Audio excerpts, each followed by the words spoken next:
Hey, I'm Darlene and you're watching a rapid fire art tutorial. When you add light and shadow to your line drawings, you can make your subject come to life by creating the illusion of form and depth. You can make a flat line drawing jump right off the page. In order to shade better, you'll need to practice 3 things: pressure control, how to shade smoothly, and most importantly, understand how light behaves. I'm going to walk you through all 3 things and then we'll shade something together.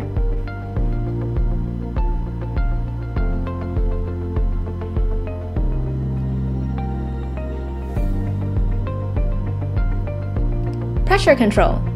Realistic shading is done by creating a series of values ranging from light to dark. The harder I press down on the pencil, the darker the strokes. Portraits displaying a limited value range can end up looking very flat, while portraits with a wider value range will pop. To have good pressure control, practice shading from one end of your sketchbook to the other while pressing harder and harder until the values get darker gradually. Another way to practice is to draw a long rectangle and divide it into several squares. Fill the squares from right to left. Start with the darkest value you can possibly make and work your way towards the lightest.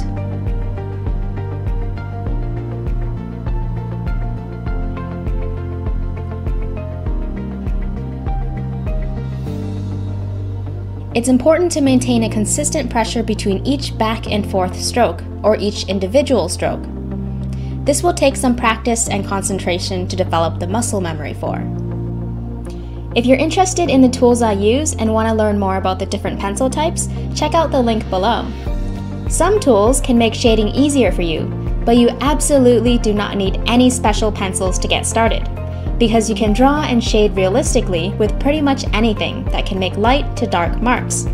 Here, let me show you. I'm gonna draw using this random stick I found in my kitchen. Once it's burnt, I can use it just like a regular pencil. My point is that any old pencil will do. There is no reason why you can't start shading today. Really, the most important thing is just to start. How to shade smoothly. To shade smoothly, try to eliminate major gaps between your strokes while maintaining good pressure control. Now, it's difficult to eliminate gaps if your pencil is sharp. So what you can do is wear the pencil down until the tip is dull, or use the side of the lead to draw, so your strokes are thicker. If you're shading a large area and want to avoid these dark stripes, avoid using your writing grip while pivoting at the wrist. Instead, use an overhand grip and pivot from your elbow and shoulder to achieve much longer strokes. Just remember to keep those strokes close together, eliminating gaps that can make your drawing look scratchy.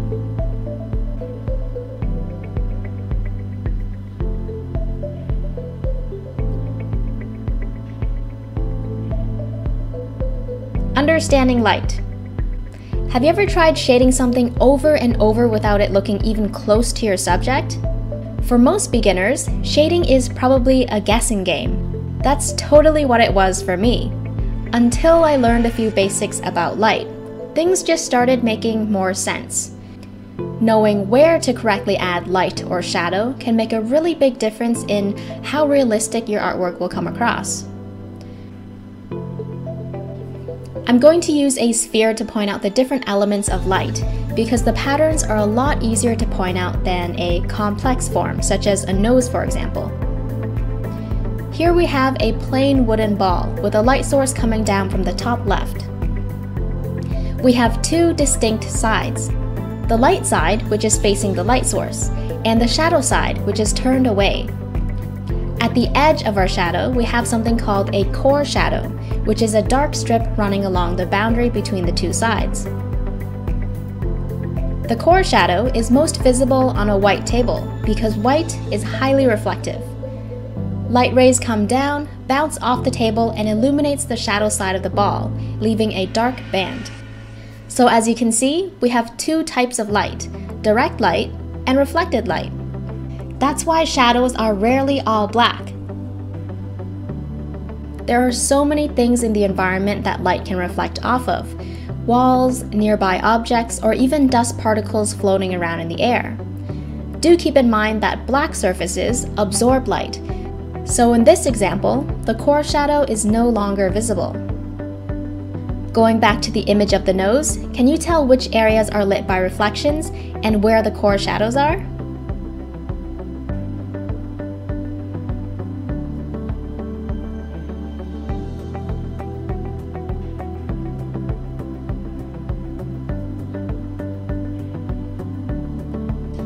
As mentioned earlier, light can reflect off of many things in the environment, but they have a difficult time bouncing their way into tight spaces, such as the area where the ball touches the table.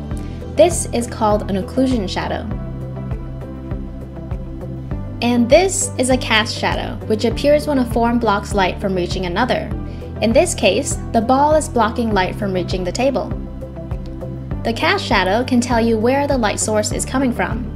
All you have to do is trace the edges against your object. How many cast shadows can you find on the nose?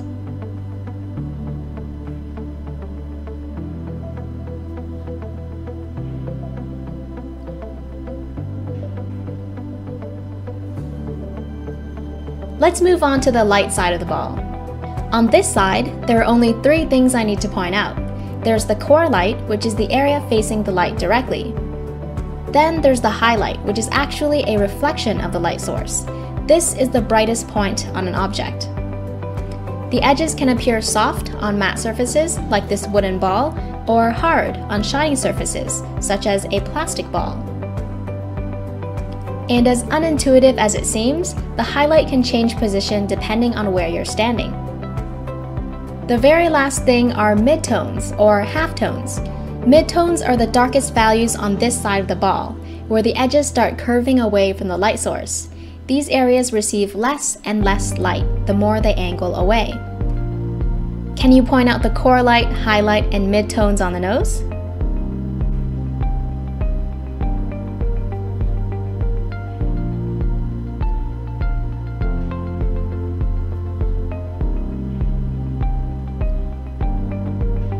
Shade with me.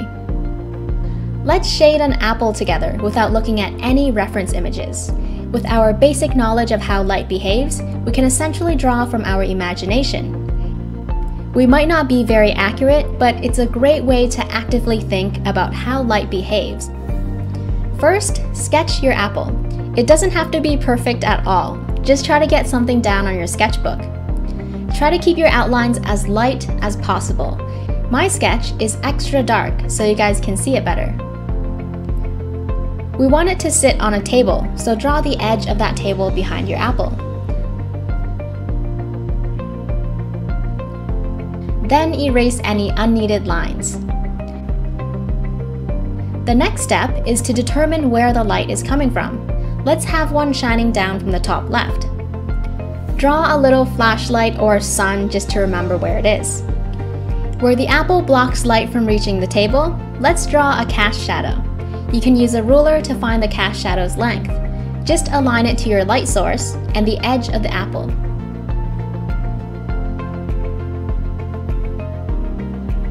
Now we know how long to draw the cast shadow. I'm just going to draw a long oval shape.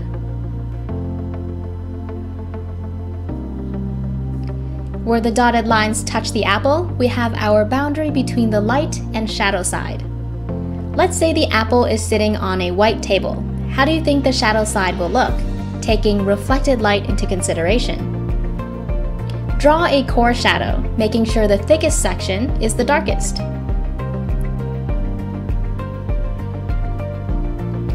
Where the apple touches the table, there's less light, so let's shade that area darker. Now that I've taken care of those 2 areas, I'm going to fill in the rest of the shadow side by adding a flat layer of graphite that is lighter than the core shadow.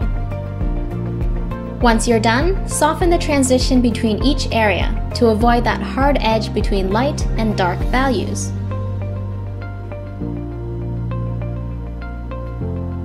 Now don't forget to soften the bottom portion as well.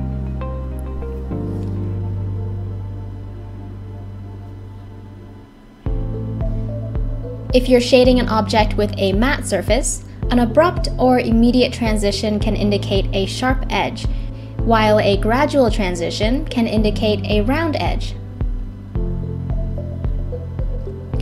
Since cast shadows are darkest near the object they're being cast from, I'm going to shade the area directly under the apple darker than the far right.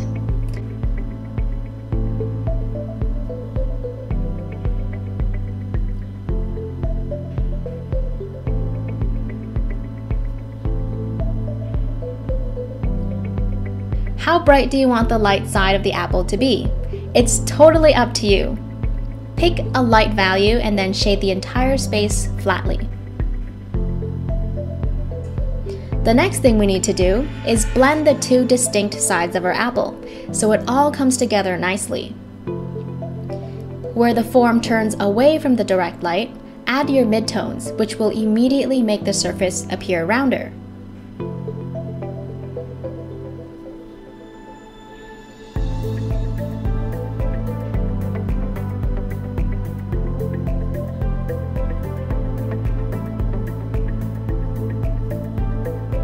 When you're done, use an eraser to indicate the highlight.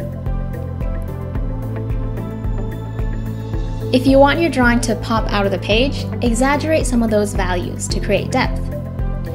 If your drawing consists of mostly a small range of light grays, try to get a bright highlight in there and some darker values.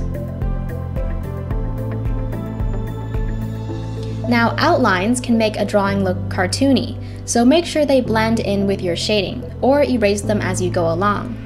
Definitely try to make your initial sketches as light as possible so they don't show through in the end. If they're too dark to erase, you can shade a dark background until they disappear.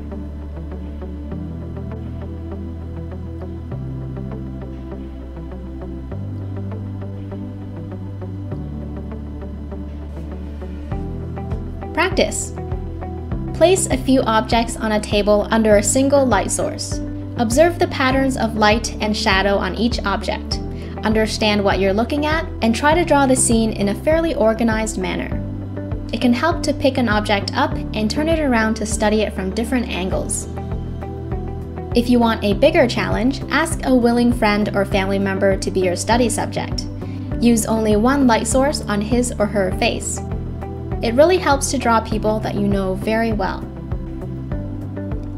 And that's a wrap, guys! If you're already subscribed to my channel, thanks for helping me get the silver play button.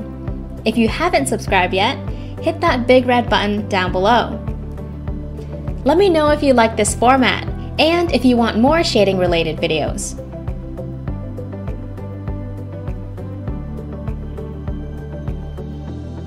Selamat belajar, semoga bermanfaat.